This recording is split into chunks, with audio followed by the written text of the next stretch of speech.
Quiero agradecer su presencia y entusiasmo en esta semana de arquitectura de paisaje. Hemos tenido actividades increíbles. Los que tuvieron la oportunidad de participar en el taller de ayer, creo que también salieron muy contentos. Y pues es un honor para nosotros el día de hoy tener a Jennifer Miranda en este foro, porque ahí donde la ven, yo fui maestra de Jennifer hace algunos años. Y algo que puedo decir al respecto es que es un honor tener a un alumno o un exalumno que ya egresó y que pueda vertir su experiencia profesional con los que ahora son alumnos. Entonces es un ciclo de compartir conocimientos y de irnos retroalimentando como gremio. Y pues, la verdad, Jennifer, te agradecemos mucho tu disposición y entusiasmo siempre para colaborar con nosotros. El nombre de la plática, bueno, la conferencia que nos va a dar hoy es Espacios Abiertos para Todos, accesibilidad en el paisaje urbano. Y quiero mencionar que la accesibilidad en los espacios abiertos no era un tema que estuviera normado. Era, pues, para todas las edificaciones ya había normatividad, pero para los espacios abiertos no.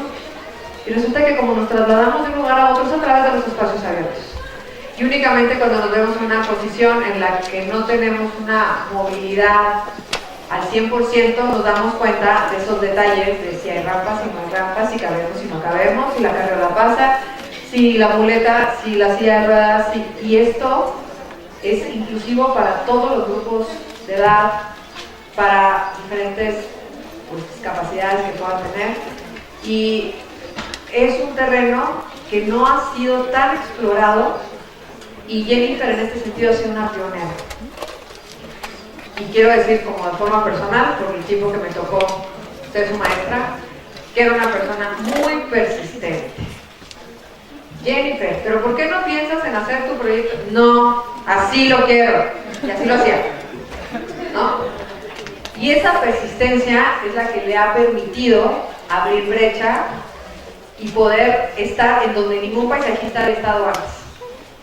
Y ella ha estado incorporando a otros paisajistas porque necesitamos fortalecer nuestros grupos de trabajo, pero es muy importante lo que les viene a comentar el día de hoy, y todos los que están en paisaje necesitan hacer sus proyectos de taller, pues va a ser básico, ¿no? Lo que aprendan el día de hoy, pero para la vida, más allá del proyecto académico, para la vida. Entonces, Jennifer, yo te quiero agradecer tu presencia y le doy paso a Eduardo León para que lea la enseñanza curricular. Bueno, Jennifer es arquitecta paisajista de la licenciatura de Arquitectura del Paisaje de la Facultad de Arquitectura, aquí en la UNAM. Su formación profesional ha estado enfocada a temas urbanos y ecológicos con la perspectiva del impacto social que estos tienen. Durante su labor profesional ha colaborado en grupos interdisciplinarios enfocados a proyectos urbanos. Ha desarrollado anteproyectos y proyectos ejecutivos de parques urbanos, mejoramiento del espacio público y movilidad peatonal, y se especializa en la accesibilidad a personas con discapacidad motriz y visual, principalmente en los contextos urbanos y de transporte público. Jennifer fue subdirectora de accesibilidad del Instituto de las Personas con Discapacidad, se llamaba INDEPEDI, ahora se llama Indiscapacidad. Este instituto tiene por objeto atender los asuntos relacionados con la accesibilidad y la movilidad de las personas con discapacidad desde una visión integradora como herramienta de inclusión y equidad social. Actualmente, Jennifer es la subdirectora de normas técnicas en la Secretaría de Movilidad del Gobierno de la Ciudad de México. Pues bueno, Jennifer, te damos la bienvenida. Muchas gracias por aceptar la invitación.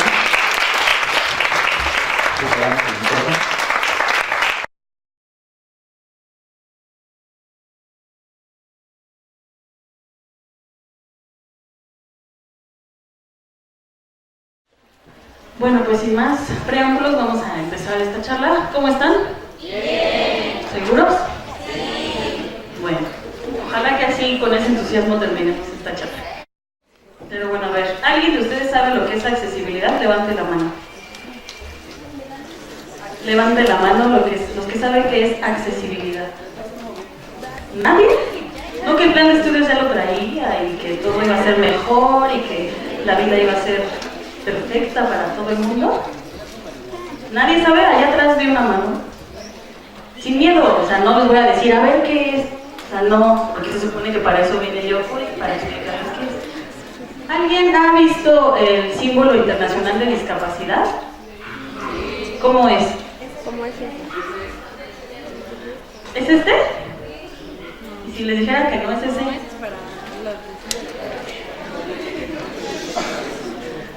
¿No tendría que ser azul? Digo, pregunto porque igual no tendría que ser azul. ¿Dónde lo han visto ese símbolo? ¿En las rampas? Ajá. ¿En dónde más? ¿En los autobuses? ¿En el metro? ¿En los estacionamientos que nadie respeta? Pues sí, sí lo vemos ahí pintado de azul. ¿Y alguien sabe como por qué es azul y por qué una silla de ruedas? ¿A quién se le ocurrió eso? ¿Quién sabe, no? Pues aquí la situación es que sí es el símbolo de accesibilidad, pero ese símbolo no identifica lo que es la accesibilidad realmente. ¿Y por qué creen que pasa eso? A ver, allá.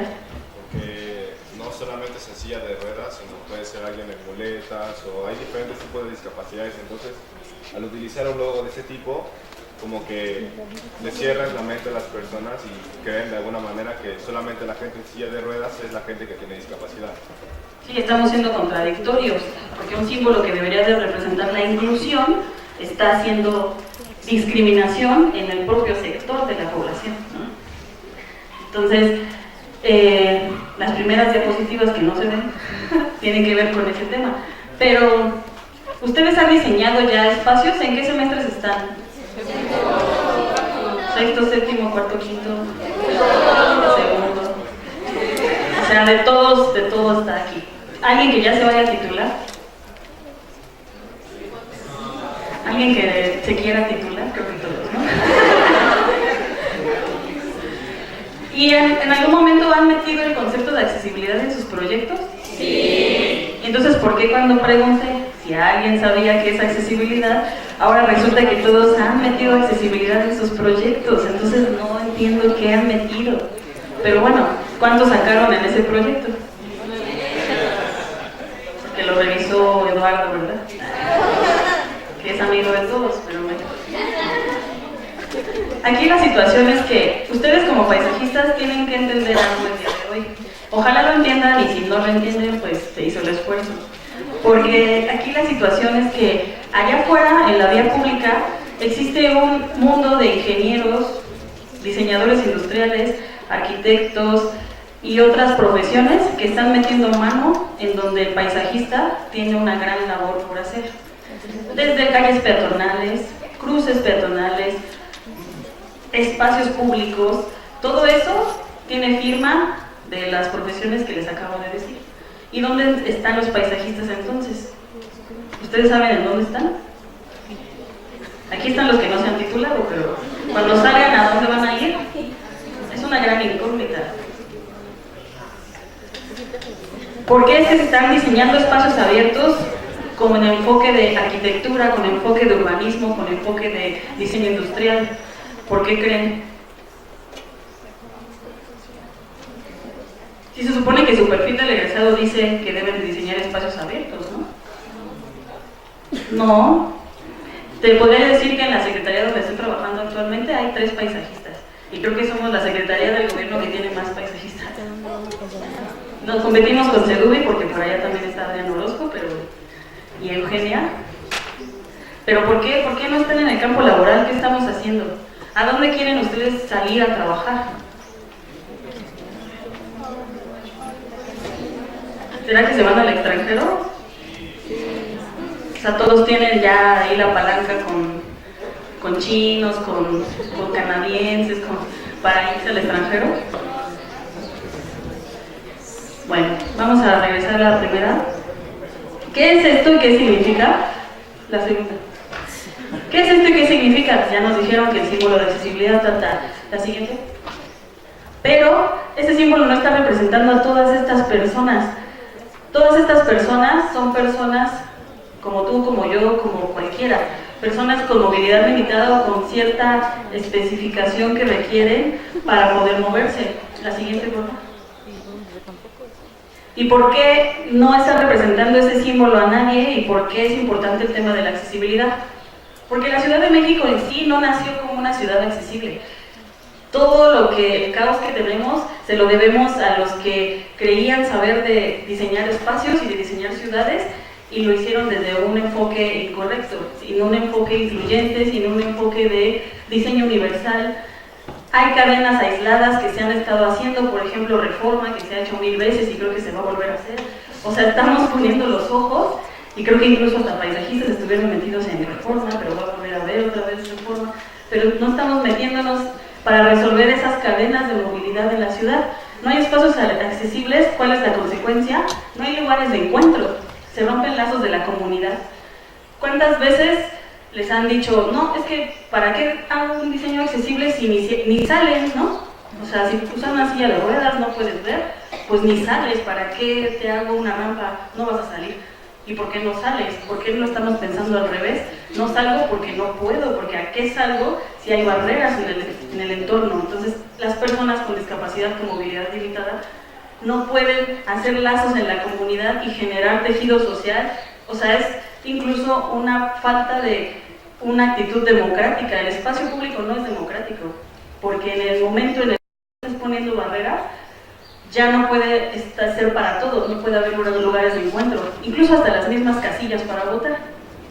O sea, no hay democracia en la Ciudad de México porque no hay espacio público accesible. La accesibilidad de los espacios públicos es importante para que las personas se apropien de ellos y les den identidad. En la medida en la que un espacio público empieza a ser accesible, de repente empezamos a ver, cuando les pregunté, ¿dónde han visto este símbolo? Metrobús dijeron, Metro dijeron.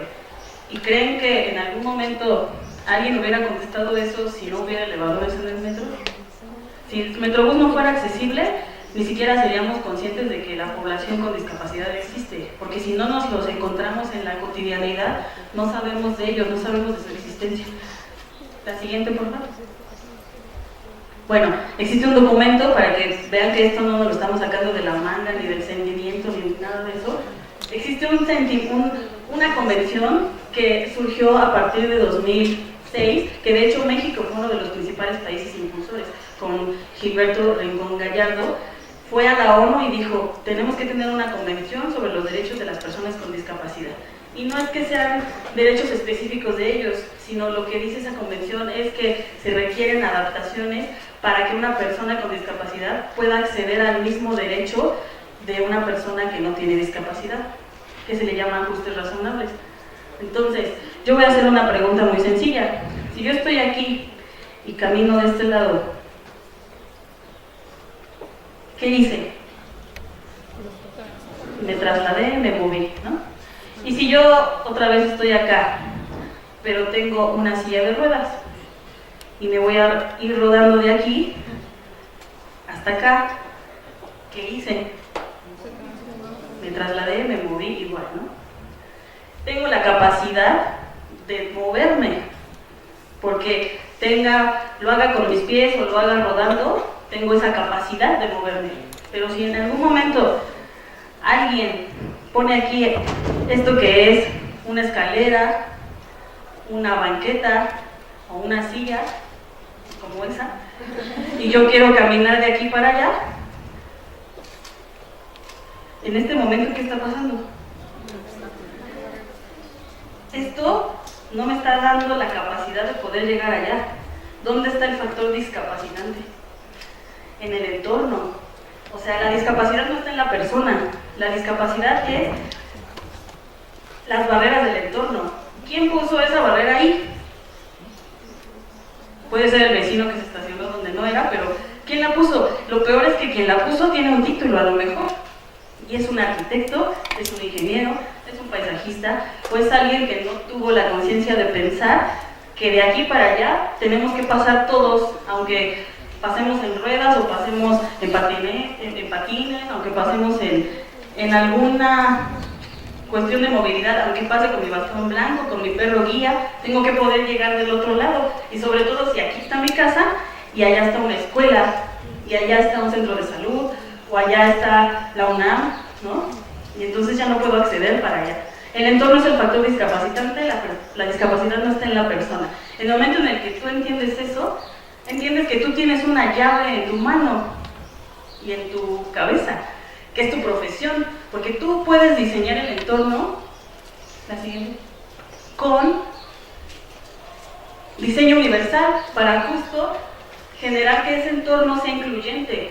Y si bien es cierto, ya tenemos una ciudad hecha, hay una ciudad construida y hace falta mucho como para rehacerla, la tendremos que explotar y volverla a hacer, hay ciertos ajustes razonables que puedes ir haciendo y también los proyectos nuevos tendrían que ser ya sin ese error, para que no tengamos que estar rehaciendo más de lo que ahorita ya podemos empezar a hacer de cero bien, ¿no? Entonces, el principio de diseño universal tiene que ver con eso, con simplificar la vida de todas las personas y atender a la diversidad de usuarios.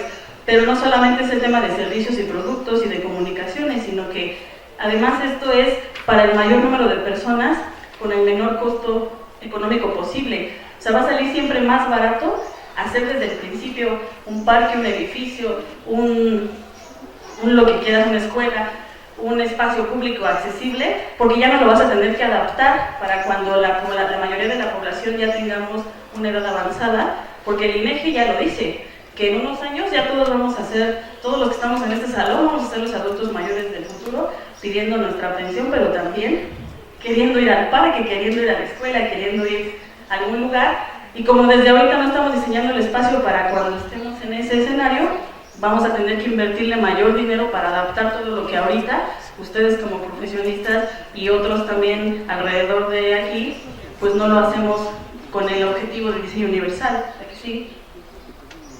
Bueno, el diseño facilita la inclusión, pero también promueve derechos, el derecho a la ciudad, el derecho a la movilidad. ¿Han escuchado esto del derecho a la movilidad? ¿No? ¿Cómo creen? ¿No ven las noticias y todos los días sale ahí? La siguiente. Bueno, los dominios de la accesibilidad. La accesibilidad se puede clasificar en 4 grandes rubros: el entorno físico, el transporte público, la información y las comunicaciones. Pero aquí los arquitectos de paisaje, los arquitectos que diseñan espacios abiertos, tienen incidencia muy específica en el tema de espacio público y transporte público. Pero siempre que diseñamos algo, tenemos que pensar que es una cadena. No podemos nada más pensar en el parque aislado, no podemos pensar nada más en la escuela aislada. Tenemos que pensar en que nuestros proyectos generen cadenas. Si tu recurso nada más te da para un cierto polígono de intervención, tú tienes que ser consciente de dejar preparado toda esa colindancia para cuando se conecte con donde tiene que seguir la cadena. Por ejemplo, el transporte, por ejemplo, la información y comunicaciones. ¿La que sigue? Porque si no, no son exitosos, son nodos aislados, ¿no? ¿Qué necesitamos para impulsar la oferta de espacios accesibles? Específicamente son 2 cosas, porque no nada más con decir yo quiero hacer accesibilidad en el espacio público, ya con eso basta. Si ustedes no son conscientes de lo que es la importancia del espacio público accesible, lo que van a hacer es lo siguiente: van a salir de aquí y le van a hablar a un consultor y le van a decir, véndeme 50 metros cuadrados de ruta táctil, toneladas de braille y un montón de cubetas de pintura azul, ¿no? Por eso es importante que ustedes interioricen el porqué de las cosas, porque como lo dijo Michelle hace rato, no es que exista un criterio o una receta de cómo hacer accesibles las cosas. Hay criterios en general en el espacio de edificaciones, pero tenemos que reinterpretar esos criterios para aplicarlos a los espacios abiertos. La que sigue, por favor. Los espacios públicos incluyentes, en general, se han logrado con teniendo estos 3 aspectos en cuenta.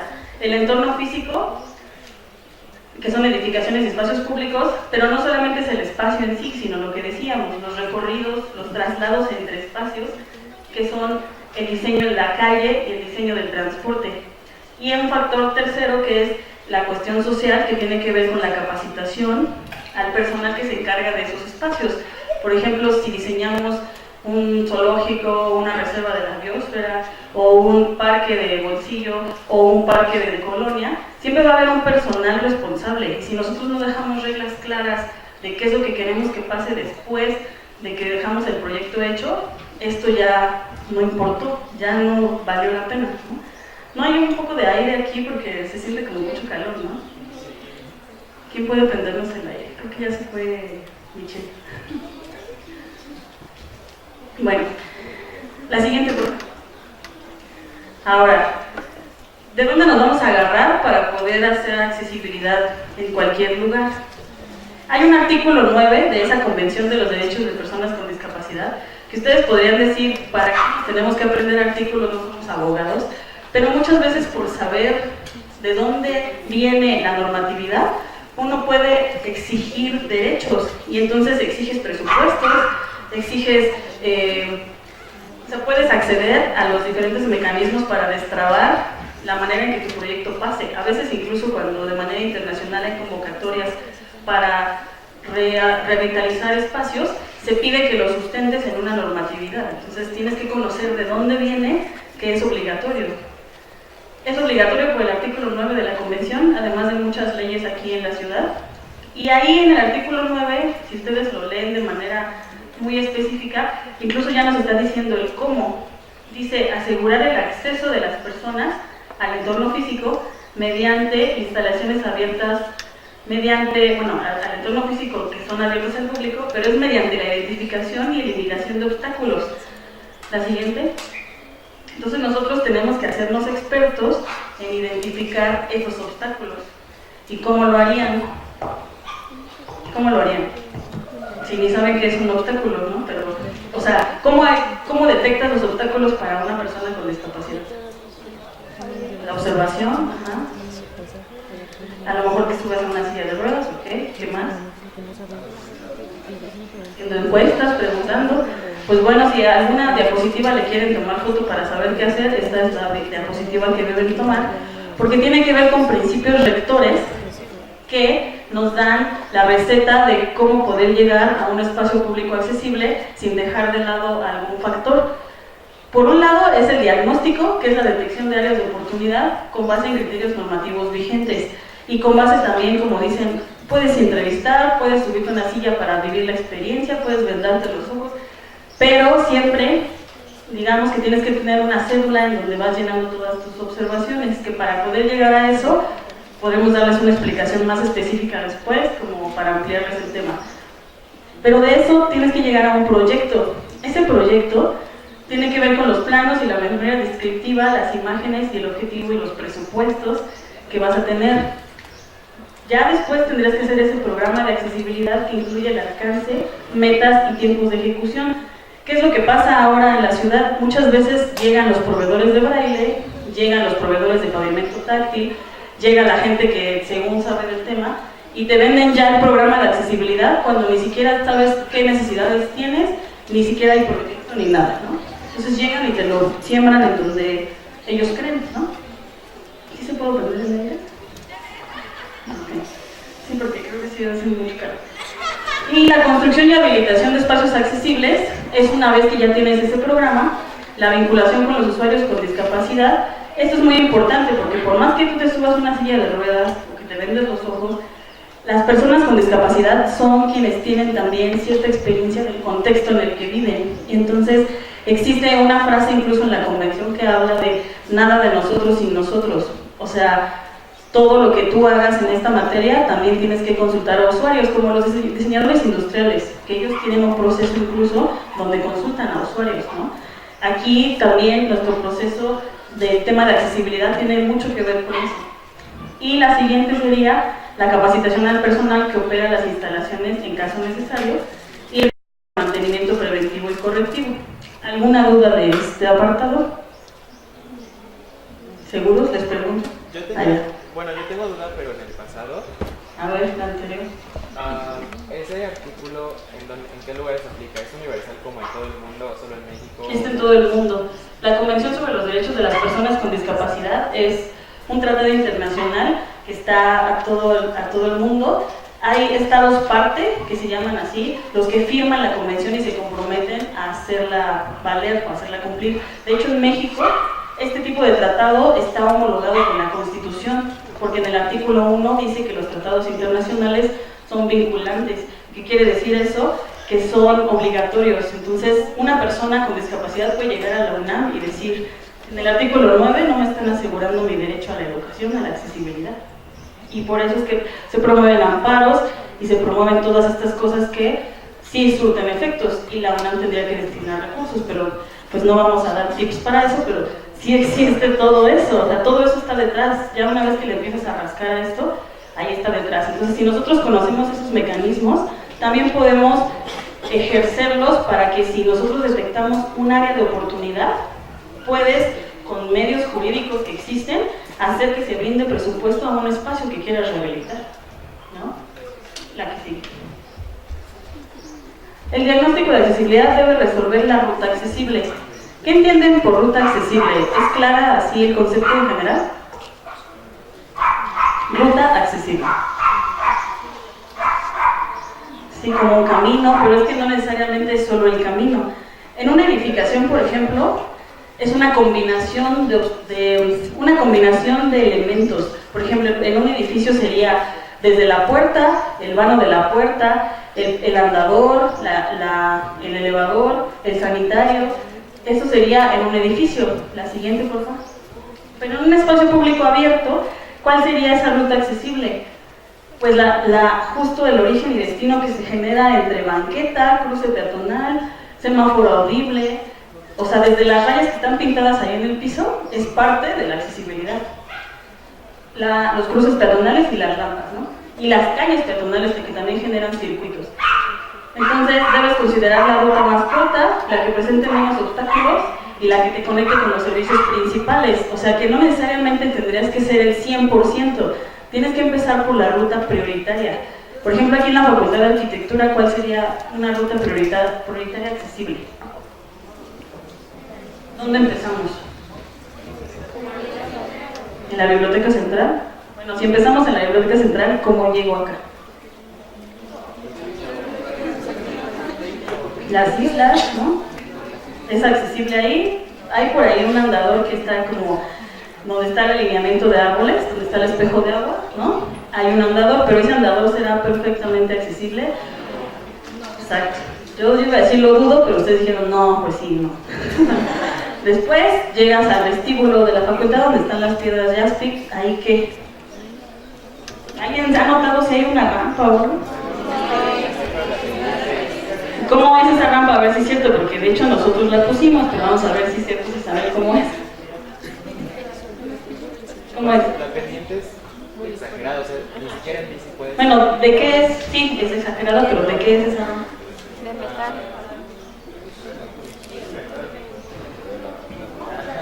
Es de madera.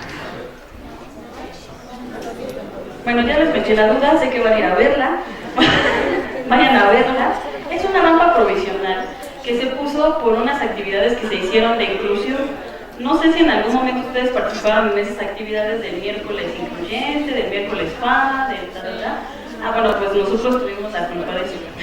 Bueno, no la culpa, pero sí nosotros fuimos los que organizamos eso, y esa rampa la pusimos porque no había ruta accesible para salir de la facultad a las islas. Y una de las condicionantes de esta temática de la ruta accesible en esas dinámicas es que puedas explorar tu entorno más cercano de servicios principales, la biblioteca central, la facultad, el campus. Y esa ruta accesible pues no está resuelta. Bueno, pero todavía nos falta llegar acá. Subes la rampa esta de madera o de metal, no sé si ya la mejoraron, yo quiero el beneficio de la duda, está ahí. Llegas al vestíbulo, ¿qué pasa? Tienes que ir al elevador. ¿Cómo llegas aquí? En el elevador. Ya estás en el vestíbulo ahí, donde ponen las maquetas y todo. Al elevador. Si les dijera que sí hay manera y ni se han dado cuenta. El elevador. ¿Cuál? El elevador. El elevador. ¿Pero creen que esa es la manera correcta? Es un ajuste razonable. Cuando llegamos a esa duda de decir, híjole, es que no es la mejor forma, pero pues es lo que se pudo hacer. Y eso es un ajuste razonable, porque con los recursos que se tenían y con las condiciones arquitectónicas que se podían, porque también este edificio tiene ciertas restricciones de poder intervenir, como cuando hay edificios de Lina también. Cuando tú haces lo mejor posible por aplicar el criterio, es un ajuste razonable. Entonces, sí es un ajuste razonable, pero aquí nos están poniendo una barrera, que es el lector de una tarjeta, un código. Si una persona estudiante con discapacidad quisiera subir aquí, no podría hacerlo. Tendría que tener una serie de personas que estarle hablando, voy a llegar a tal hora y voy a subir y tal. Entonces, sí es accesible medianamente, pero no es el ideal, ¿no? Bueno, la siguiente, por favor. ¿Qué es lo que regula ahorita el tema de accesibilidad? ¿Alguien sabe que existe la ley de movilidad? Por ahí dijeron unos que sí, otros dijeron que no. Pero la ley de movilidad surgió justo a partir de que, digamos que, ¿por qué es importante la ley? En los 80s surgió este tema del movimiento de las personas con discapacidad, sale la Convención de Discapacidad, la de los derechos que decimos, pero de ahí todo el mundo se enfocó en las edificaciones, se enfocó en los hospitales, en las escuelas y tal. Pero no es hasta que este movimiento del tema peatonal llega a las ciudades que cuando empiezan a surgir movimientos como la ley de movilidad, es en donde la accesibilidad sale a la calle, porque antes no se tenía tan metido este tema. La accesibilidad era el cajón de estacionamiento, era el elevador, era la escuela, era el hospital. De hecho nació en el hospital, digamos, pero se va a la calle justo por la jerarquía de la movilidad. ¿Alguien me puede decir cuál es la jerarquía de la movilidad? A ver si están listos para salir al entorno laboral. ¿Cuál es la jerarquía? ¿De qué forma es primero?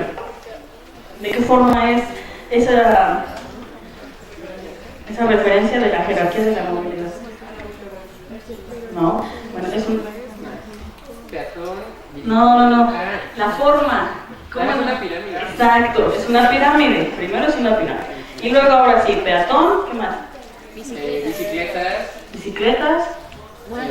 Transporte No, las motos van hasta abajo. Transporte público. ¿Qué más? Transporte de carga. Transporte de mercancías. Y transporte privado. Y transporte particular, porque también puede haber vehículos de carga privados, de transporte público privado, o sea, es el particular. Y entonces, dentro del peatón se han dado cuenta que no solamente es el peatón como tú, como yo, como todos. Dice peatón, específicamente personas con discapacidad y movilidad limitada. Porque si tú resuelves las necesidades del que no ve, del que no puede caminar, del que no puede entenderte por más que con señas, porque no escucha, entonces tú resuelves las necesidades de la mayoría, porque resuelves lo más complejo y entonces los demás es más fácil para todos, ¿no? Bueno, la siguiente. Todo esto conllevó a que nos pusimos a actualizar la normatividad. Toda la normatividad que se actualizó tuvo que ver con diagnósticos de accesibilidad que se hicieron a un montón de espacios, entre ellos la UNAM, y la vinculación con organizaciones de la sociedad civil, entidades académicas y expertos en el tema.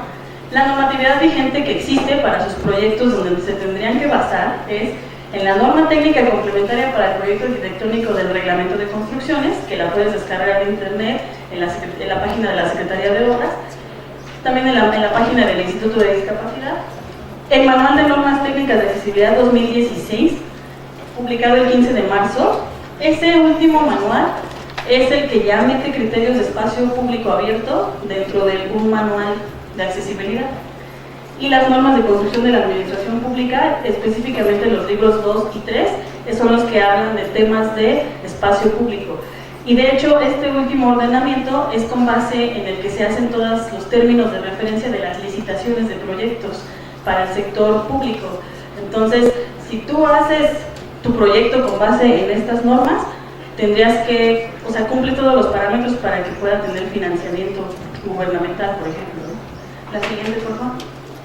¿Este librito alguien lo conoce? Sí, porque ¿dónde lo ven? ¿En la biblioteca? Eso sería ¿no? ¿Nunca lo habían visto? Bueno, no trajimos uno, pero lo pueden descargar en la página también del Instituto de Discapacidad o en la página del gobierno en general, de CEMOVI, me parece que también, pero trae criterios técnicos desde ruta accesible, señalización, elementos y tal. La siguiente, por favor. Pero lo importante que deben saber es lo que viene a continuación. Estos son ejemplos de algunos de los criterios de accesibilidad que se incluyen en ese manual. La siguiente. Por ejemplo, la banqueta. ¿Alguien sabe que la banqueta tiene partes? ¿Cuáles son? A ver, ahí, hazle a la anterior porque los van a leer. ¿Cuáles son esos elementos? Porque dijeron que sí, muy seguros, pero a ver, ¿cuáles son?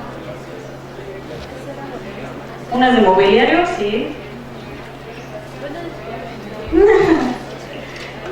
¿Será la misma la de mobiliario que la de vegetación? Tache. Dale, sí.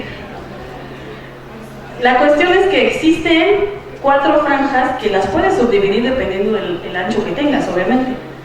Pero lo mínimo indispensable tendría que ser la franja de guarnición. Esa franja de guarnición, que es el inciso D, es el límite entre el arroyo vehicular y la zona peatonal. Si esa franja de guarnición no existe como un elemento estructural armado, lo que va a pasar es que tu banqueta se la va a llevar la presión del vehículo, del asfalto, que va a romper conforme estén pasando vehículos en la vialidad. Entonces, esa franja de guarnición es religiosamente necesaria. Después está la franja de mobiliario urbano, o sea, estamos viendo como del vehículo hacia adentro, ¿no? Franja de mobiliario urbano. Y vegetación, podría ser la misma, podría no ser la misma, pero aquí el tema de la ciudad en la que vivimos, la franja de mobiliario y vegetación casi siempre se comparte, porque ahí es donde van los postes de luz, las cuestiones de infraestructura urbana como casetas telefónicas, parabuses, y también está acompañado de árboles. A veces podría ser toda de vegetación, sin tener ninguna infraestructura, pero estaríamos hablando como de la ciudad ideal, en donde toda la infraestructura va subterránea y ya no necesitas tener postes ni cuestiones ahí arriba, ¿no? Más que la señalización vial a lo mejor.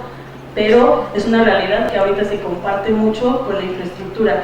Por eso ahí la razón importante de saber qué árbol vas a meter en una banqueta, y en qué banqueta, porque va a tener que convivir con las cajas de luz de Telmex, con las bóvedas de CFE, con todo lo que en la vía pública existe y que no sabíamos que existía hasta que fuimos a abrir una banqueta, ¿no? La que sigue es la franja de circulación peatonal, que esa es la franja más importante de la vía. Incluso podríamos prescindir de las otras dos si no tenemos el espacio suficiente de la franja de circulación peatonal, que es la que tiene que tener mínimo el 1.20, pero el preferente sí lo estamos haciendo a que sea 1.50, porque el 1.20 es para que pase solamente un usuario de silla de ruedas o una persona con su perro guía, pero no con un acompañante ni nada. O sea, esta es como el mínimo de, pues ya no hay más, pero la idea es dar siempre el preferente. Y la otra es la franja de fachada. Esa franja de fachada, ¿para qué creen que sirva? A veces es la entrada de un edificio, a veces son las terrazas de un local que salen, que no tienen que invadir la franja de circulación peatonal. Entonces tú tienes tu franja de fachada delimitada y no tienes por qué invadir. Si no tienes el espacio suficiente para el peatón, tampoco tendrías por qué tener la de fachada, ¿me explico?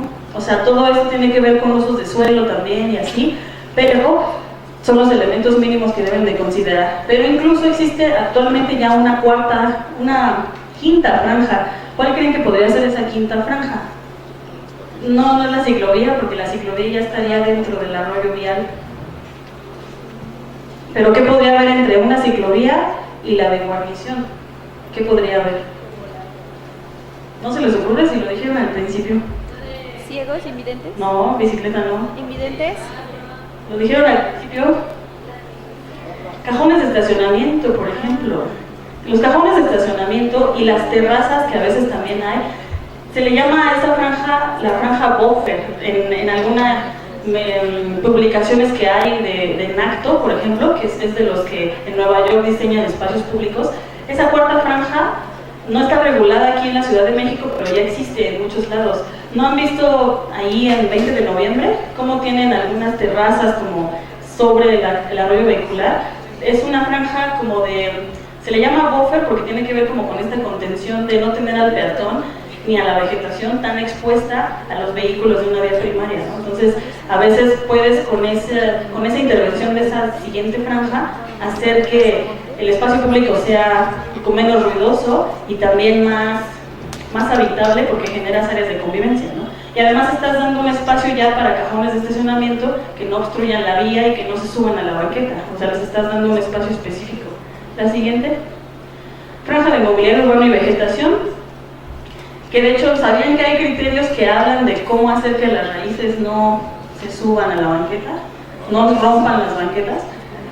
Pues no los están ocupando porque ahí siguen rompiendo las banquetas de los árboles. Claro que no puedes ir contra la naturaleza de una especie como una jacaranda, por ejemplo, pero sí hay ciertas maneras de contener el crecimiento de una raíz si haces una plantación eficiente. La siguiente, por favor. Rampas de abanico. ¿Alguien ha hecho una rampa de abanico en algún proyecto? ¿No? ¿Dónde han visto eso? ¿Quién ha visto eso en algún lugar? ¿En ningún lado lo han visto? ¿Nunca han ido al Zócalo? ¿Nunca han ido al centro? ¿Y por qué no lo han visto? Ya sé por qué no la han visto. Porque es desapercibida. Porque tú ni siquiera te das cuenta cuando vas en la banqueta a nivel de 15 centímetros del arroyo vehicular y cuando ya bajaste para cruzar, ni siquiera lo percibes. Eso es una buena intervención. Que la accesibilidad no se note para el usuario que va en la vía pública, porque es parte del recorrido, no tiene por qué ser un obstáculo. Entonces tú sigues tu recorrido y no lo notas. La siguiente, por favor. Esa es la rampa de abanico, que tiene ciertos componentes. No nos estamos deteniendo como en todos los componentes y así, pero es importante que sepan que existen los volardos, que existen las franjas táctiles, las franjas de textura, que si quieren después podemos hacer como una cosa más vivencial de ir a verlas allá a la calle y decirles, este está bien por esto está mal por aquello, porque hay mucha gente ahorita haciendo proyectos de cruces peatonales y se están hinchando las bolsas de dinero porque saben hacer una rampa bien. ¿Y saben qué profesión tienen? A veces ninguna, pero ya está diseñando espacios abiertos, accesibles, y ya se vende así, y ya tiene una firma, y ya se llama todo accesible de la ciudad y tal, ¿no? La siguiente, por favor. Pavimento táctil. ¿Qué es el pavimento táctil? Para las personas con discapacidad visual. Existen varios códigos. Ahorita en México solamente tenemos 2, pero ya vamos a tener 3. La cuestión es que la principal para espacios abiertos tiene que ver con una franja de botones que se llama de advertencia y te indica justo en dónde debe de cruzar la persona con discapacidad. Claro que si él se sale de esa franja amarilla, también tiene una franja de textura que le indica el límite del arroyo vehicular, porque si la rampa está muy bien hecha, se va a desvanecer y no se va a percibir que se acabó la banqueta. Entonces es ahí donde un criterio y otro pueden tener algún choque, porque si tú no pones la franja de advertencia táctil o el cambio de textura, estás poniendo en riesgo al peatón que no ve. Aunque la silla de ruedas, el usuario de silla de ruedas va a pasar perfecto, pero ya el que no ve, ya lo va a atropellar un vehículo. La siguiente, por favor. Los pasos a nivel de banqueta o famosos rebos. ¿Esto lo ha implementado alguien en algún proyecto? ¿Cómo en dónde? ¿Dónde hay uno de estos? En la avenida. ¿En la avenida qué? Juárez. Ajá.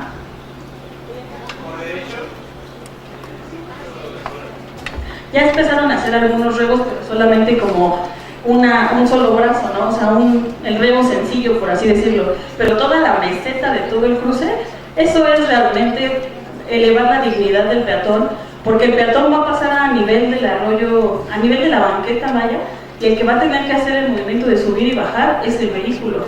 Y entonces, eso sí es coherente con la pirámide de movilidad, que tú como peatón puedas ir por la vida sin tener que estar fijándote, sin tener que estar bajándote, porque el vehículo es el que tiene el arma que te puede atropellar. O sea, es cambiar la visión al revés de todo lo que han pensado que es lo ideal. Por ejemplo, yo les preguntaría, ¿creen que poner un puente peatonal es accesibilidad? No. ¿Y si le pongo elevadores? ¿Por qué no? De más una distancia cuando en la pirámide de accesibilidad tenga.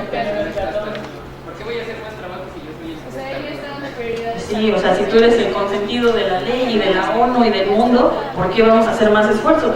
Pues tal cual esa idea que ya tienen metida en su mente, que es importante que ya la conciban así, no solamente es para un puente peatonal, es desde que salgo de mi casa, ¿cómo voy a resolver toda la cadena? No nada más cruzar un una vía peatonal, ¿no?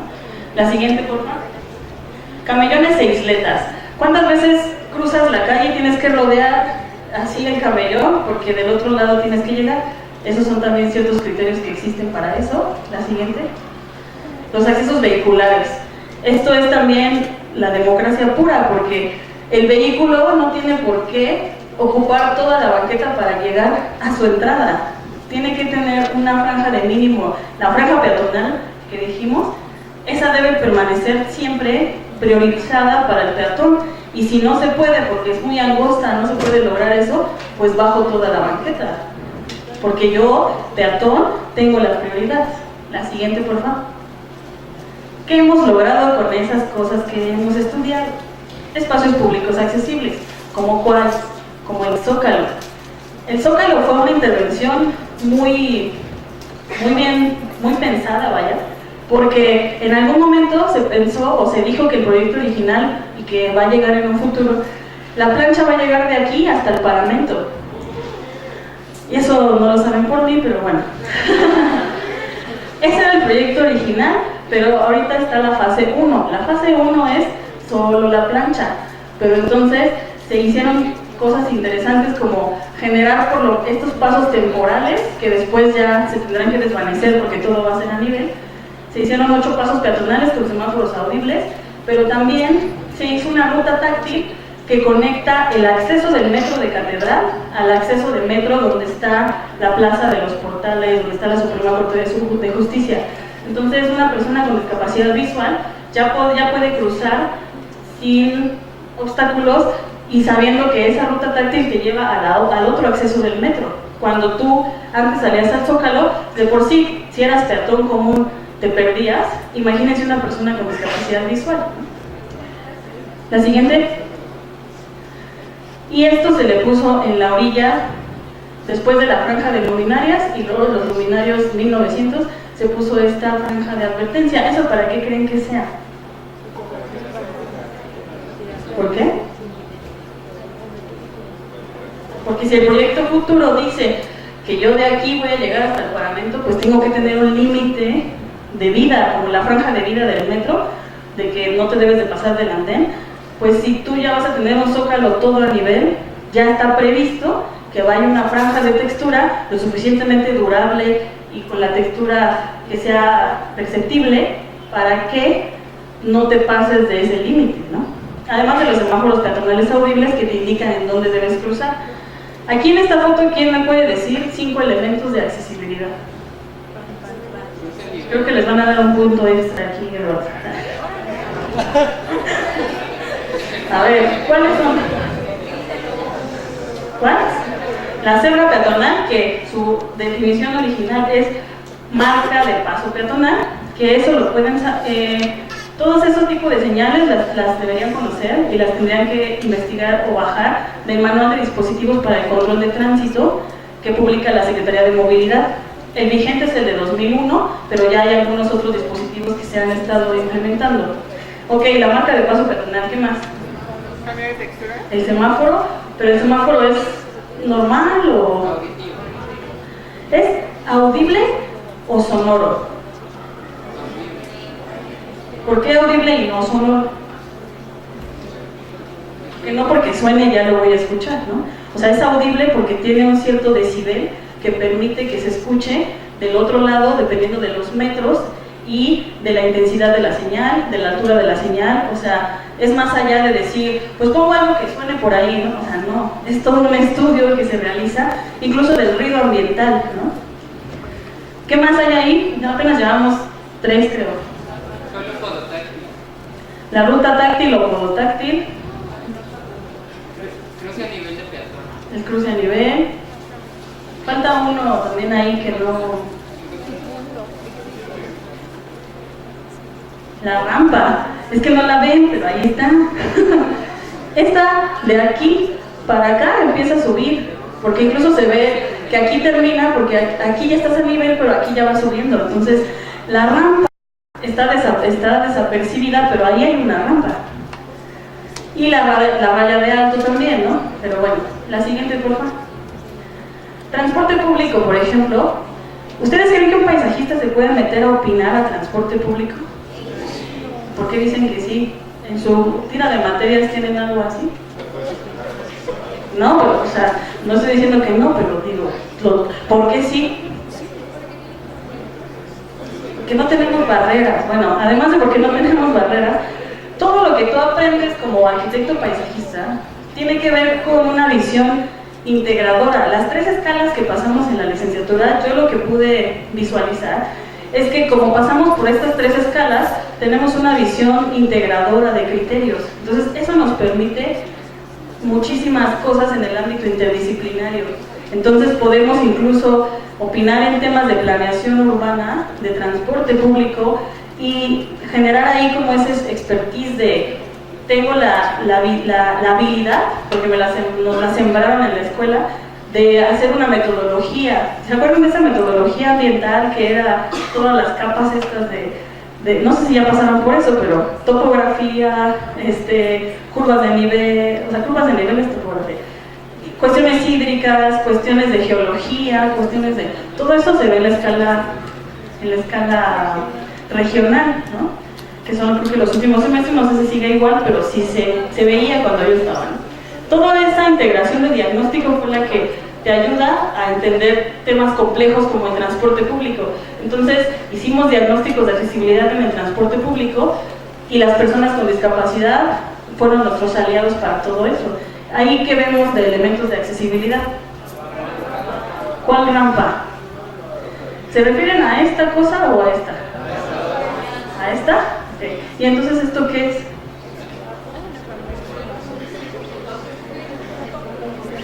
¿Me creían si hay gente que le dice rampa a esto?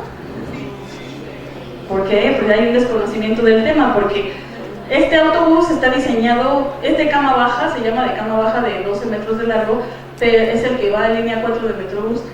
Pero la cuestión es que cuando tiene cama baja se supone que está diseñado para que la banqueta sea la que suba y tú esto lo generes como un puente, ¿no? Como un puente entre esta abertura y el andén. Pero pues hay mucha gente en otros países, bueno, no en otros países, en otras ciudades de aquí de México, que dicen que si esta banqueta está más abajo, esta va a ser mi rampa. ¿Y por qué no podría ser esta la rampa? O sea, tal vez es un ajuste razonable como así, como lo mínimo indispensable, pero ¿por qué no? Pues digamos que sí es un poco peligrosa, pero si tú tuvieras este nivel de andén más abajo, esta rampa automáticamente va a ser una resbaladilla y entonces ya no es accesible. O sea, no podemos echarle la culpa al camión, que porque el camión está alto. O sea, también se tiene que hacer la otra parte, que es el entorno, el espacio abierto. Ahí es un ejemplo muy perfecto de lo que es una cadena de accesibilidad. O sea, tienes la rampa esta, el barandal, llegas aquí, la ruta táctil, llegas aquí, tienes una franja de advertencia de no te pases de aquí porque te puedes caer, y luego viene el autobús y saca su puente.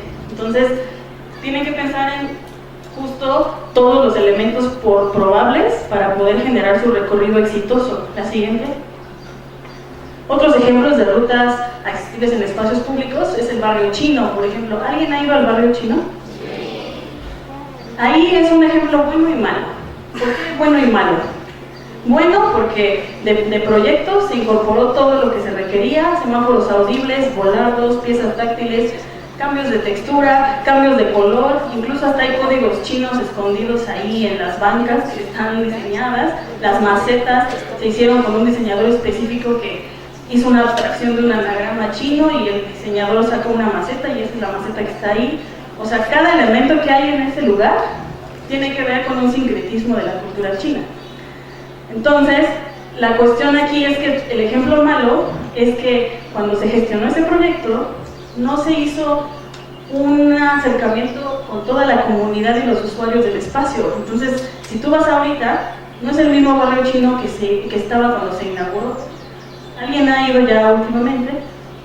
Hay basura, se han robado bancas de este sincretismo, o sea, las bancas chinas que tanto amábamos. ¿Por qué? Porque hay también procesos sociales que no podemos dejar de lado. O sea, si ya le vas a invertir, tienes que también volverte un poco politólogo y un poco abogado del diablo, para que los proyectos, si ya le vas a invertir, también tengan como un futuro asegurado si la comunidad está integrada al proceso. Si los puestos ambulantes que están ahí hubieran tenido un acuerdo de cómo acomodarse, cómo seguir teniendo trabajo, porque a fin de cuentas tienen un trabajo ahí, pero hubieran llegado a ciertos acuerdos, ahorita el barrio chino sería un proyecto exitoso desde que se inauguró y hasta que le tengamos que volver a invertir, pero ahorita ya pasaron poco tiempo y no está igual, pero bueno. La siguiente es la glorieta de Insurgentes. ¿Alguien pasa por ahí? Sí, ¿cómo no? ¿Qué hay ahí? ¿Alguien notó algún cambio en la glorieta últimamente? ¿Cómo qué? Ajá.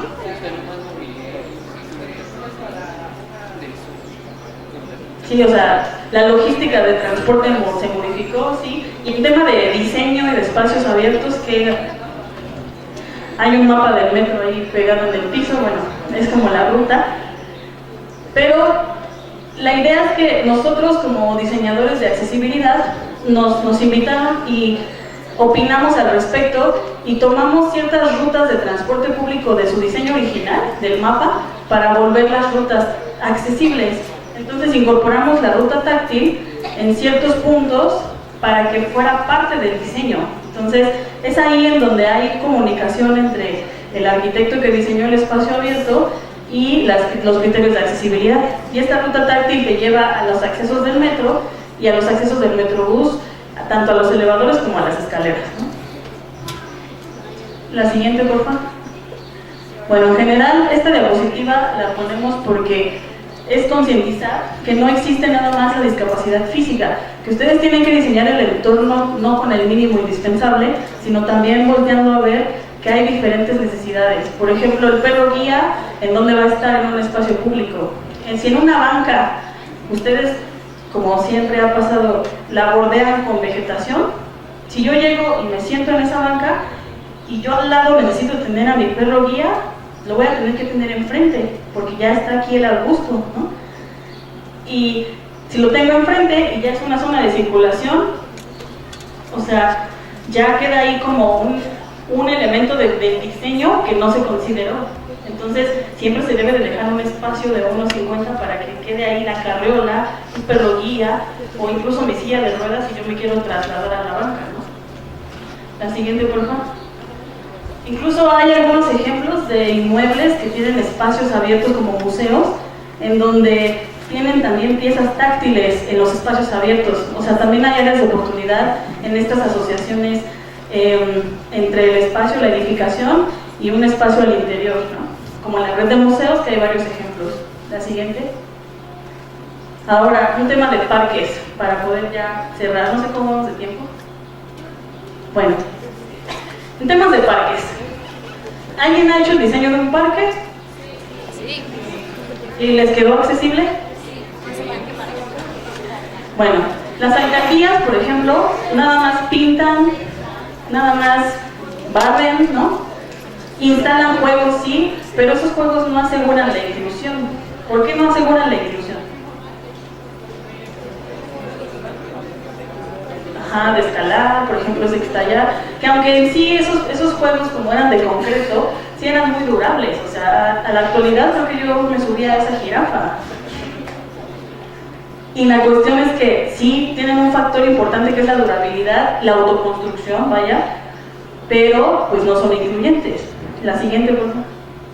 Entonces, de lo que se trata ahorita es como generar espacios públicos incluyentes también a nivel del tema recreativo, porque si nosotros nos venimos a enterar de la accesibilidad hasta que llegamos a la universidad, la idea es que los niños, si en los parques públicos que estamos haciendo desde cero, ellos ya desde que se desarrollen, como van creciendo en la infancia, conviven con niños con discapacidad, ese sería el futuro para poder sembrar la semilla de la inclusión desde la infancia en las nuevas generaciones. Entonces, el tema de la intervención de un arquitecto paisajista no nada más tiene que ver con, pues voy y le invierto, cobro mi lana y me voy, ¿no?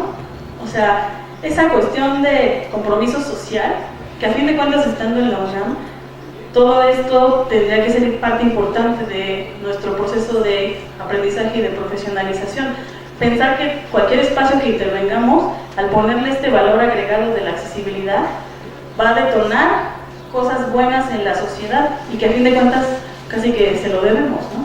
La siguiente. Juegos adaptados, como por ejemplo en la motricidad, el nivel de desarrollo, intereses adecuados a la edad, reducir riesgos, la siguiente.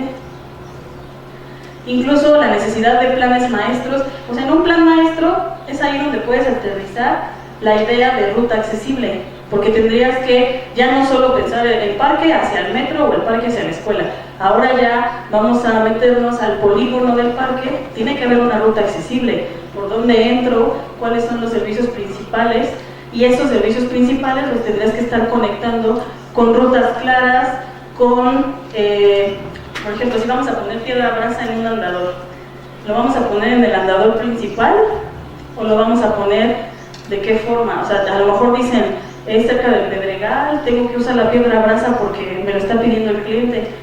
¿Cómo le hago para que sea accesible, pero no ponerla en el andador principal? O sea, porque no crean que esto es una receta así de hazle así, hasta, o sea, es echarle cabeza, ¿no? ¿Cómo le harían?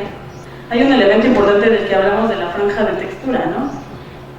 A lo mejor si tú enmarcas, si tu calzada la haces de un material firme y antiderrapante y tal, pero la piedra brasa a lo mejor la pones en ciertas franjas o conteniendo el andador para que esa sea tu franja de advertencia para no salirte a la zona vegetada, por ejemplo. Ahí ya estás cumpliendo dos cosas, el andador a nivel, la facilidad para los que llevan silla de ruedas, pero además estás poniendo la franja de textura y estás cumpliendo con la piedra brasa. Entonces es un poco tener esta flexibilidad de pensamiento, de pensar en la función y en cómo resuelvo de manera creativa. La otra cuestión, por ejemplo, definir zonas colectivas e individuales. A lo mejor tu ruta accesible principal es sí ese andador con franqueado ruta de piedra brasa, que además si soy ciego puedo abanicar mi bastón y la misma textura de la piedra brasa me va a ir llevando, y no es una pieza amarilla, no es una pieza como la del metro, pero sí es una franja de textura que te va a guiar por todo el andador central. Entonces, a eso me refiero con la adaptación de los criterios de edificaciones para el espacio público, ¿no? Por ejemplo, si vas a tener zonas de gravilla, a lo mejor las pones en las zonas de uso individual, no en las zonas de uso colectivo, porque las zonas de uso colectivo, pues la idea es que entre la mayoría, ¿no? La siguiente, por favor. Las rutas accesibles prioritarias, como decíamos, que comuniquen zonas con características de accesibilidad como trazo, que no sea complicada, que sea lo más legible posible, conexión a puntos principales, como decíamos, y aplicar las especificaciones de la norma técnica, pero no por eso estamos diciendo que pongas la ruta táctil amarilla, ¿no? Estamos diciendo, pon una franja de advertencia que me lleve a los espacios, pero no necesariamente tiene que ser amarilla. La siguiente. Por ejemplo, la vegetación es un tema que no se ha explotado lo suficiente. En México tenemos una biodiversidad grandísima como para tener una paleta de plantas y de vegetación urbana, incluso enfocada a la accesibilidad. En el tema de la estacionalidad de los árboles, la textura de las hojas, el olor de los arbustos, ¿no? de la fragancia de las flores. La siguiente, por favor. O sea, generar con texturas, colores y características de la misma vegetación ciertos códigos y patrones. Si la arquitectura lo hace con texturas y con colores de contraste como estos del amarillo y tal, pues la Ciudad de México podría ser un laboratorio perfecto para poder involucrar ciertas especies que nos brinden ciertos códigos de seguridad o de advertencia o de cuestiones así, ¿no? O zonas de relajación, zonas de contemplación. La siguiente. Y como decíamos, pensando también en el tema de los niños, ¿no? O sea, no solo para los adultos, sino para el tema también de que los niños sean zonas seguras y las cuestiones sensoriales que podemos explotar. La siguiente. Bueno, ahora sí les pregunto otra vez. ¿Ese símbolo es el símbolo de accesibilidad? Yo creo que para ustedes no debería de significar lo mismo ya, porque Estos son los símbolos de la norma ISO, que a fin de cuentas los deben de conocer, porque es lo que está establecido como de manera religiosa al respecto de cuando señalas cajones de estacionamiento, elevadores, rutas accesibles, sanitarios y espacios en el transporte, ¿no? Pero no necesariamente tienes que ponerle el símbolo. ¿Por qué ya no se pone el símbolo en las rampas? ¿Ustedes saben por qué lo prohibimos? Porque de hecho lo prohibimos. Exacto, porque indicaría como una etiqueta de tú que usas silla de ruedas solo puedes pasar por aquí, ¿no? Y pues no, la idea es que el espacio es de todos. Entonces, lo primero que hicimos fue prohibir en las leyes que dijera que las rampas por donde todos pasamos, tuvieran que tener el símbolo, porque aparte no solamente era el del piso, también ponían un poste con un cuadrado azul en cada esquina. Y ese poste con el cuadrado azul en cada esquina, ¿qué es lo que te dice? Claro que solamente puede pasar una persona ahí con silla de ruedas. Y es un poco también como etiquetar a las personas, ¿no? Cuando no deberías de decirle, tú el de la silla, o sea, no, es Víctor, es Natalia, o sea, somos iguales, todos tendríamos que pasar por el mismo lugar. Pero no por eso quiere decir que uno no respete los espacios. ¿Por qué entonces hay símbolos de accesibilidad en cajones y en elevadores y así? O sea, ¿por qué creen que, a pesar de que en una rampa no, en un cajón de estacionamiento sí?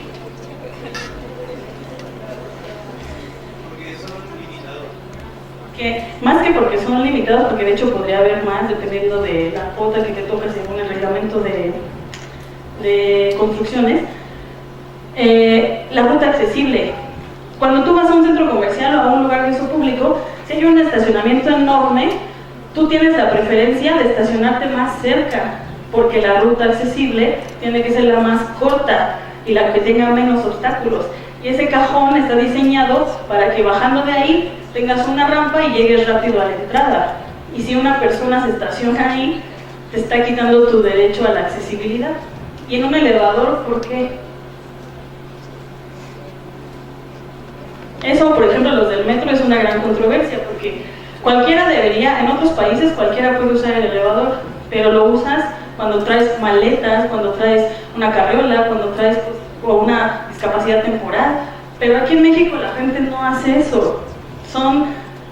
Acaban de ir a correr a los viveros y regresan y ya se suben al elevador, ¿no? O sea, no hay una conciencia del uso de la infraestructura. Entonces, por eso es que también, como para tratar de que se respete esto, se les pone incluso una señal, cosa que si supiéramos compartir el espacio, podríamos no tenerlo. Y en el transporte, por ejemplo, en el metrobús, adentro del autobús,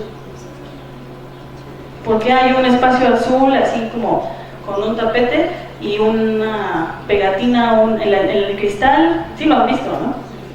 ¿Y por qué será que está ahí ese espacio? Lo pusimos cercano a la puerta porque pues, es para que sea la ruta accesible, pero la cuestión es que ahí es por temas de seguridad de la persona. Una persona usuaria de silla de ruedas, según la dimensión del autobús y las normas internacionales, cuando choca el autobús, ese es el punto de menor riesgo. Entonces, si tú estás ahí con tu mochila y tus amigos sentados comiendo papas en ese lugar y llega una persona usuaria de silla de ruedas, se tiene que ponerse ahí, porque además hay un cinturón de seguridad ahí, hay una barra ahí, hay un botón ahí para que él avise cuando se va a bajar, para que el operador le dé más tiempo en la puerta, para que abra la puerta. Pero entonces uno va ahí y entonces la persona ¿qué tiene que hacer? Va así agarrado de un pasamanos, el que encuentre, y no va seguro en el viaje. O sea, además de lo del choque, cuando él se sube tiene que asegurar su silla, porque en el momento en el que se mueve la unidad, pues él va a ir viajando. Bueno, todos un poco vamos así, pero la cuestión es que ellos son los que tienen prioridad en la seguridad. Entonces, si choca el autobús y uno está ocupando el lugar, o sea, ese lugar no es porque digan, ay, es el consentido, o sea, no, ese lugar es igual a su vida, o sea, es su seguridad. Bueno, la siguiente. Entonces espero que esta explicación ayude a que diferencien cuándo sí, cuándo no se usa el símbolo, porque si ni siquiera sabemos el por qué, por eso no lo respetamos. Lo que tenemos que impulsar es crear planes y programas de accesibilidad, justo porque sean integrales y que se profesionalice el tema, ¿no? De hecho, se ha estado platicando mucho con mucha gente que se dedica a esto, porque tendría que existir una licenciatura, una especialización para todos estos temas, que las hay en otros países, ¿no? Así que si ustedes tienen en algún momento la oportunidad de esto de que dicen que saliendo de aquí se van a ir al extranjero, pues tomen un diplomado, tomen un tema de un módulo de estos temas, porque la verdad es que allá afuera sí nos hacen falta muchas personas que enfoquen su criterio técnico para resolver esas problemáticas sociales.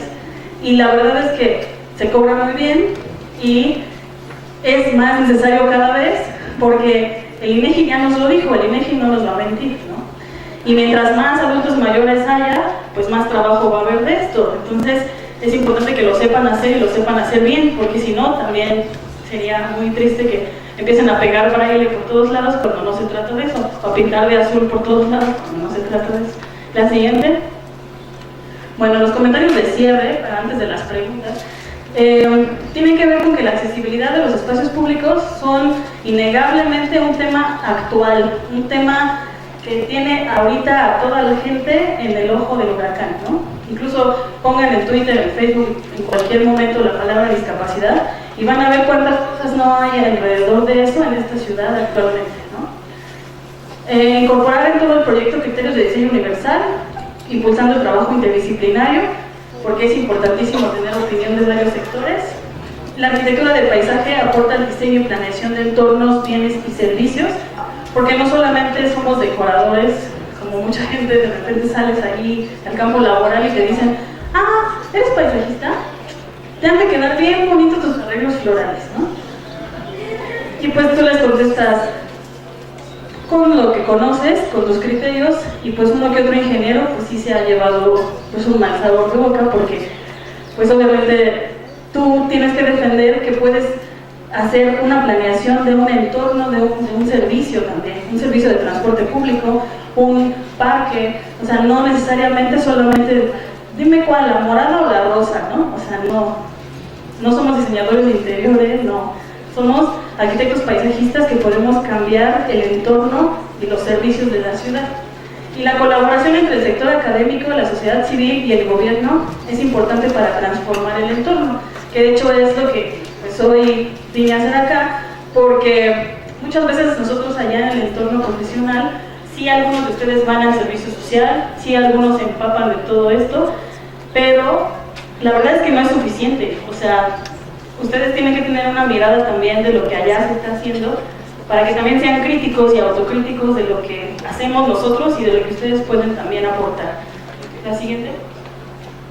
Pues eso sería en general todo. No sé si tengan preguntas, comentarios, dudas.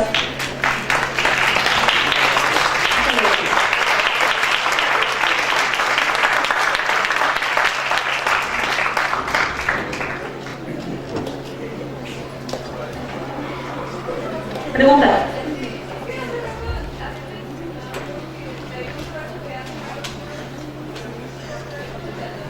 Ah, sí, es el dispositivo es el manual de dispositivos para el control de tránsito. Funciona el micro. Que de hecho les podemos mandar el link con Michelle, igual ahí ya lo pueden descargar todo, ¿no? No, pero es que ustedes así no investigan, entonces es así de, o sea, si yo llego así a decirle a mi jefe, ah, no encontré dónde tengo que, ¿cómo iba la, o sea, ¿ustedes creen que eso va a pasar? No, yo creo que lo deberían investigar, pero manual de dispositivos para el control de tránsito. Que incluso podemos hacer algo todavía mejor, mandarles las librerías de los dispositivos, o sea, el CAD, ¿no? Porque eso lo usan los diseñadores y todo el mundo, y de hecho un plan de la Secretaría de donde estoy ahora trabajando es subirlos a la página web para que todo el mundo los pueda descargar, que todavía no estamos en ese proceso, pero podríamos compartirles esa información para sus proyectos. Para la planta de seguridad, ¿qué tipo de materiales podemos utilizar aparte de la piedra brasa? No sé, algún tipo de madera, planta o bueno, no sé. Pues mira, lo que hemos usado nosotros hasta ahorita son adocretos, pero los mandamos a hacer con la textura que queremos. Por ejemplo, antes se usaba mucho el policoncreto, pero el policoncreto la verdad es que se despega y se deforma con la intemperie, como en el Jardín Pushkin o como en algunos otros lugares, porque de repente no lo pegan bien, porque tiene que ser un epóxico específico para ese material. Entonces estamos explorando con agujeros, que no vamos a decir marcas, pero creo que están grabando, pero sí hay ciertos especialistas ya de proveedores que traen de hecho ya hasta los códigos y las texturas, ¿no? De hecho, esta tercera pieza de textura fue una exploración que hicimos para el Zócalo y fue la que se quedó solo para el Zócalo. Y ahorita ya para las demás intervenciones ya tenemos otro tipo de pieza, que son como una pieza sinusoidal que tiene así como ondulaciones.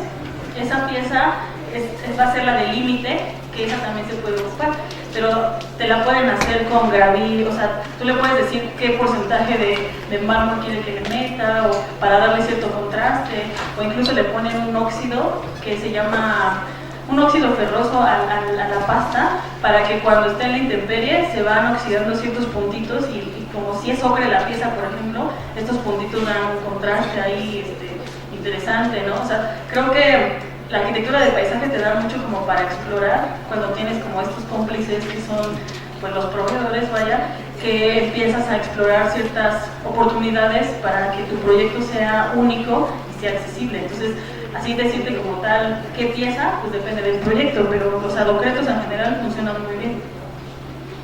Hay instituciones específicas ya que, no sé, reprendan o castiguen de cierto modo ya legal si no se cumple alguna normatividad, o cuáles podrían ser las más graves que podrían sancionar, o que no se permita realizar un proyecto porque no cumple con estas normas.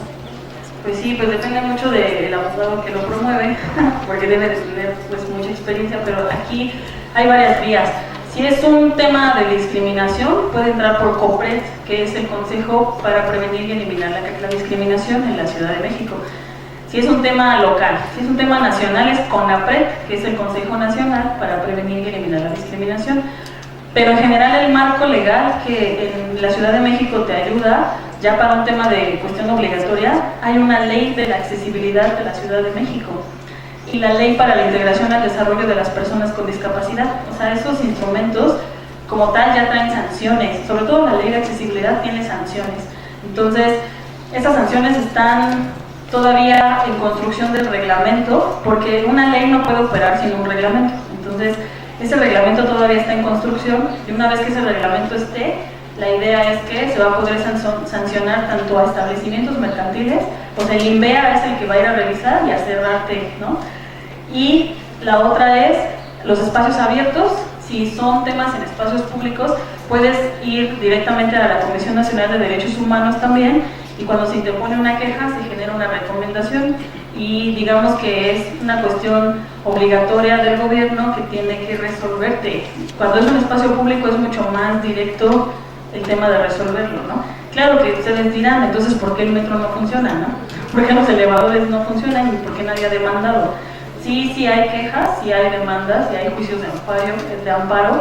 Incluso uno de ellos fue, por ejemplo, la alberca olímpica de aquí que está en Eje Central y División del Norte. Esa alberca tuvo una demanda, un juicio de amparo de personas con discapacidad que no los dejaban entrar a la alberca como usuarios, cuando al principio sí había clases para ellos y todo. Y entonces interpusieron un recurso de amparo y por medio de esta ley de accesibilidad y de las leyes que les comento, lo fundamentaron muy bien con la Convención de los Derechos de las Personas con Discapacidad y todo eso.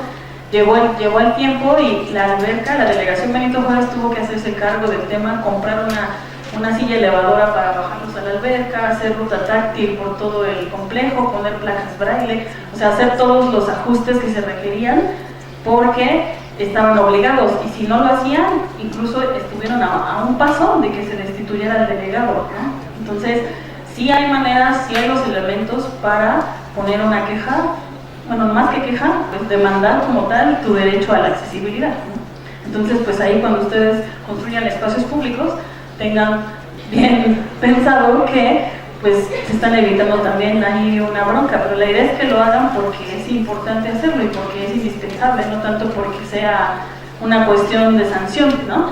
Porque ya cuando entramos al tema de sanción, pues no tendríamos por qué tener sanciones, todos tendríamos que tener el espacio y el entorno accesible, ¿no? Pero bueno, esa sería la respuesta.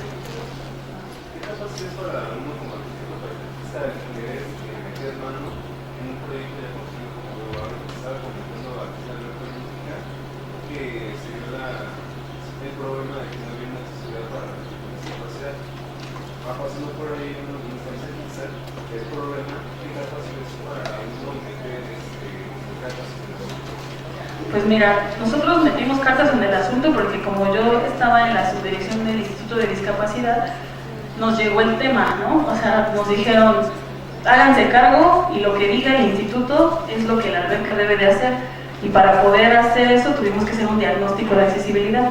Por eso fue que cayó así, pero también se podría haber hecho desde fuera, ¿no? O sea, tú como arquitecto paisajista con tu cédula, vas y haces un diagnóstico de accesibilidad fundamentado en la normatividad. Entonces es normatividad contra carencia, ¿no? Entonces tienes un marco de comparación muy puntual y dices el por qué no está cumpliendo, porque tú tienes el nivel técnico para decirlo, ¿no? Claro que la idea es que sí lo fundamentes bien, ¿no? Y con eso tú puedes interponer pues, una queja, ¿no? Entonces creo que si es sencillo o no, va a depender de qué tanto sabes del tema, porque a lo mejor yo en este salón estoy viendo por lo menos 50 cosas que no son accesibles, pero a lo mejor tú me vas a decir, pues la escalera, ¿no? Pero yo te podría decir, la escalera, la butaca, el mismo color de los sillones, ¿no? Si tengo discapacidad psicosocial y ese color guinda me genera que me acuerde de alguno, porque ese color es demasiado intenso. O sea, hay muchísimas cosas. La temperatura, por ejemplo, hace rato que hacía calor, o sea, eso puede ser que una persona entre en un ataque de pánico, ¿no? Si está diagnosticado como tal en algo, o si la luz empezara a flashear, a lo mejor me dan convulsiones porque tengo epilepsia, ¿no? Entonces, todo el tema, los semáforos, por ejemplo, de la calle, si empiezan a flashear y los flashes por segundo pasan de cierto límite, una persona puede convulsionar. Por eso el muñequito que corre está regulado, no puede correr a mucha velocidad ese muñequito, ¿no? O sea, todo lo que ustedes tocan y todo lo que ustedes ven tiene algún criterio de accesibilidad, todo. Entonces va a depender de tu nivel de especialización, cómo puedes llegar, ¿no? O que si esto es filoso o no, a lo mejor ni siquiera está boleado aquí y ya me corté, entonces eso ya es una falta de accesibilidad. Hay infinidad de cosas, ¿no? Acá veamos. Y aquí en la Facultad de Arquitectura, aparte del elevador que tenemos en el edificio principal, ¿qué otras medidas se pueden tomar tanto en esta zona del edificio principal como en la zona de talleres? Porque está muy difícil para alguien con cualquier discapacidad física o visual que transite por aquí diario, o sea, en la unidad multidisciplinaria también, pero aquí es a donde pues, está la mayor parte de los alumnos.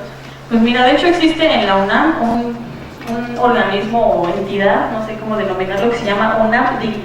Esa UNAPDI es la Unidad de Atención a Discapacidad de toda la UNAM, y de hecho ellos junto con otro organismo que se llama, ¿cómo se llama, Esteban?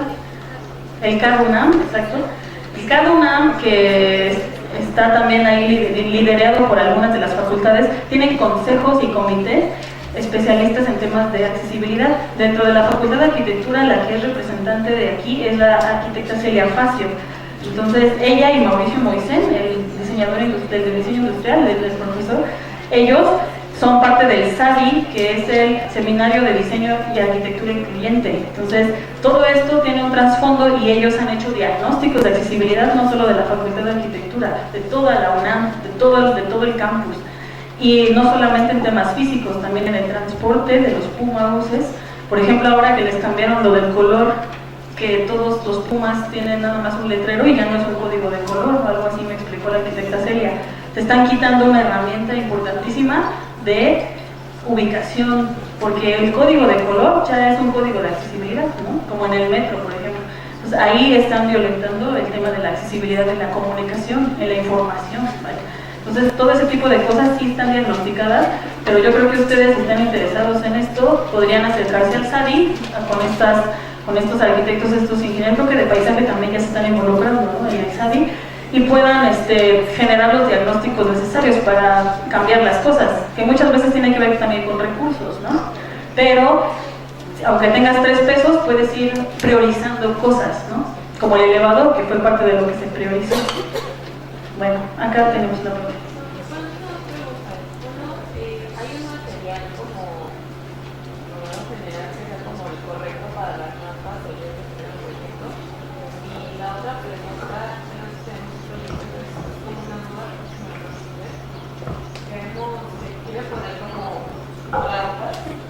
Pero hay una vía del tren, o sea, literalmente es como un obstáculo para nosotros, podemos poner como 5 rampas.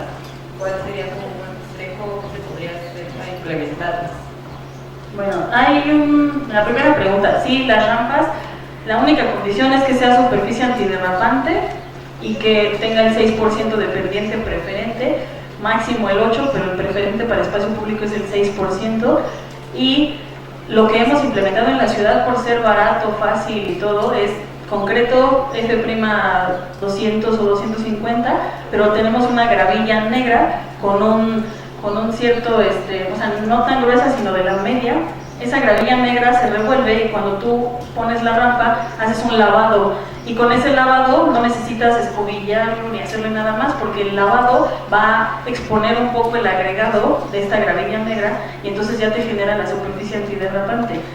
No necesitas, o sea, tienes que cuidar la proporción de la gravilla y esto para que no sea tampoco como que una zona que se pueda desmoronar, ¿no? Como una alegría, ¿no? O sea, sí hay una cierta proporción, ¿no? Pero es lo más barato que nos ha funcionado, y como después pones una caja de textura con adocreto en color negro, pues ya hace un juego bueno, ¿no? Un buen juego. Eso, y si no, pues ya le ponemos recinto o lo que ocuparon de lo que han ocupado en el barrio chino, cuestiones como ya más sofisticadas, ¿no? Para ciertos espacios públicos, pero la verdad es que no importa el tema del costo, es más bien cómo tú aprovechas los materiales a tu favor, y con concreto y gravilla se ha logrado bien. ¿Altas? Sí, o sea, el concreto con F' 200, 250 y la gravilla sí aguanta las temperaturas a la intemperie. El que no ha soportado y que sí no les recomendaría que usen es el policoncreto, porque el policoncreto en un tiempo sí fue como la maravilla, porque era ya una pieza sólida que nada más tenías que anclar, pero hasta ahorita si no se resuelve un sistema de fijación mecánica, o sea, que lo tengamos que atornillar o algo para anclarlo bien, tal cual como lo pegamos se empieza a deformar justo por las altas temperaturas. De hecho, ahorita estamos como en el tema de generar ya una investigación más específica para que en el catálogo de precios unitarios del gobierno te indique ya como ciertos parámetros de resistencia tanto a la intemperie como a la cuestión de la lluvia y a la cuestión de la abrasión, porque también los adocretos de repente por el desgaste se puede llegar a perder la figurita del código. Si se pierde la figurita del código, pues entonces pareciera que no la pusiste, ¿no? Entonces eso pasó en los cruces con alta intensidad, por ejemplo en el metro San Lázaro, se borró el código de advertencia y casi atropellaban a una persona con discapacidad visual. Entonces de ahí fue que se empezó a usar el policoncreto, porque ese no se desgasta, pero tiene esta otra problemática de que se levanta cuando tiene también un tránsito intenso. Entonces, como verán, no es que todo esté dicho ya, o sea, ahorita hay una gran apertura de exploración, pero pues si no hay quien esté interesado en explorar, pues no te van a traer productos que hay en otros países, ¿no? El que nos trajimos ahorita, y eso porque el metro lo propuso, fue el porcelanato. Este porcelanato es una loseta que ha servido muy bien para temas de Metrobús, por ejemplo en Insurgentes tenemos ese, y está como sin nada. Entonces, solo que no se ha usado en espacios abiertos como en una rampa muy transitada, ¿no? Y tu otra pregunta era lo de... Ah, sí, para el paso de tren hay ciertos criterios que son dispositivos de control de tránsito que hablan de los durmientes que van en la zona de paso peatonal. Entonces tiene que ver como con la cercanía de esos durmientes y cómo haces que la vía sea como si le hicieras un rebo a la inversa, pero para poder pasar por encima de las vías del tren sin que las ruedas del tren se atoren, ¿no? O sea, ese parámetro lo estuvieron haciendo son unas tabletas para línea 7 de Metrobús, justo donde cruza el Misterios con la vía férrea del tren, que ya es allá como por la zona de sí, por donde está la Virgen de Guadalupe, por allá por Misterios, allá hay un cruce peatonal en una estación donde tienes un acceso al tren. Entonces se hizo la solución y podemos mandarte a lo mejor alguna información de eso. Pues es de Misterios en la estación, no recuerdo qué estación era. Ah, sí, creo que es la de Garrido. Y ya, pero bueno, hay muchos ejemplos en la ciudad, pues explórenla más, por favor. La última aquí. Bueno, es que mencionaste una discapacidad psicosocial y, o sea, ¿es con algunos colores en específico o, bueno, es que me imagino, pues, no sé, que a una persona le causa traumas el vino, a otros el verde, a otros el... O sea, ¿cómo hacer o qué colores no utilizar para que no pase eso? Ah, pues mira, todo siempre va a partir del concepto de diseño universal.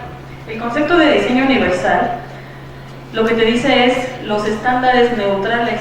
Así como te estamos diciendo, una rampa es 6% y 8%, así también te va a decir un color es intenso hasta este punto o hasta abajo de este punto. O sea, todo eso está normado en las cuestiones internacionales, pero si te metes en diseño universal para pantones, que ahora en lugar de pantones se llaman coordenadas cromáticas, por ejemplo, coordenadas cromáticas y también rangos de temperatura, te los dan incluso para dependiendo del tipo de espacio, si es un auditorio, si es un hospital, ¿no? Entonces, sí, la discapacidad psicosocial no la habíamos mencionado, creo que ni mencionamos los tipos de discapacidad, pero, porque supongo que ya lo saben, pero bueno, la idea es que lo investiguen también.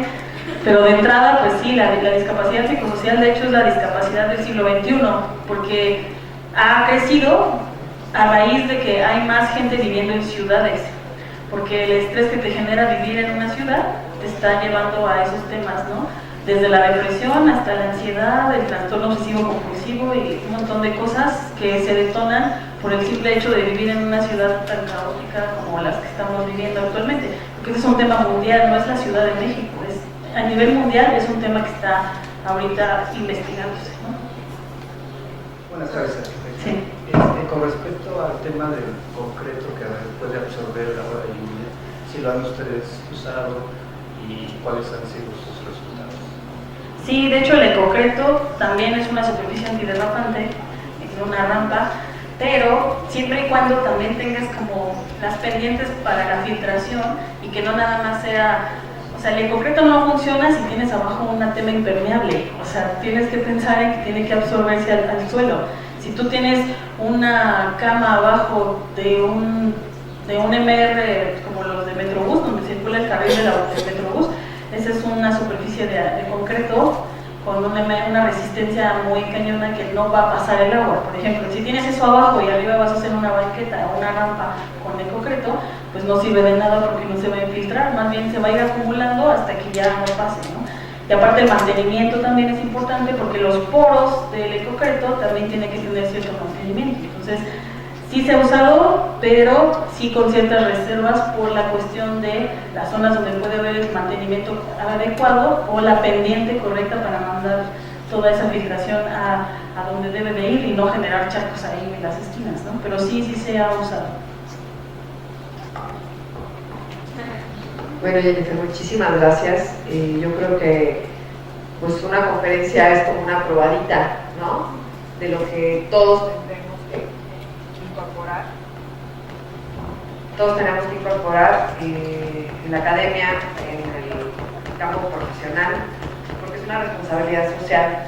O sea, así como tenemos una responsabilidad con el medio ambiente, ¿no?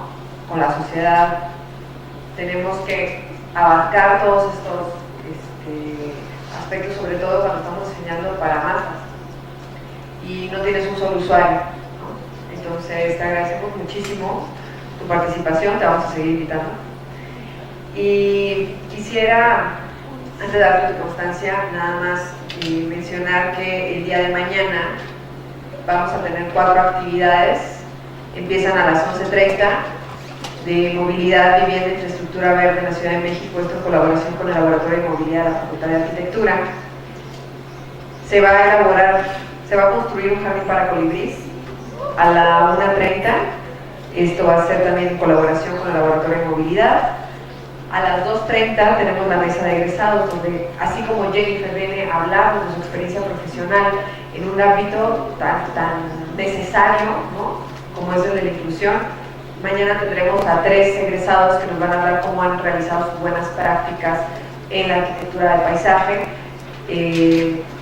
Y después viene una parte súper interesante, que es cómo a nivel internacional los estudiantes han presentado y ganado proyectos ante la Federación Internacional de Arquitectos Paisajistas, y es la inauguración de esta exposición en donde se recopilaron, bueno, se obtuvieron estos trabajos, y vienen personas de la Federación Internacional de Arquitectos Paisajistas, así como de la Sociedad de Arquitectos Paisajistas.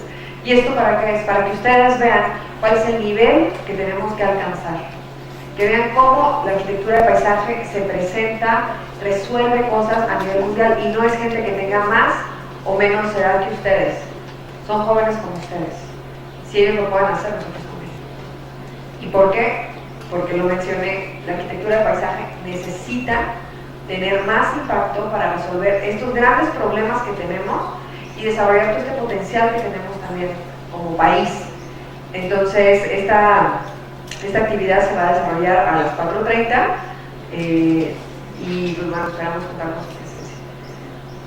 Ahora, bueno, pues agradeciéndote, Jennifer, a ver si se lo traga, agradeciéndote tu participación, te quiero dar una constancia que dice Universidad Nacional Autónoma de México, la Facultad de Arquitectura y la Licenciatura de Arquitectura de Paisaje otorga la presente constancia a la arquitecta paisajista Jennifer Miranda García por impartir la plática Los espacios abiertos para todos, accesibilidad en la Ciudad de México, llevado a cabo dentro del marco de la celebración de la Semana de Arquitectura de Paisaje.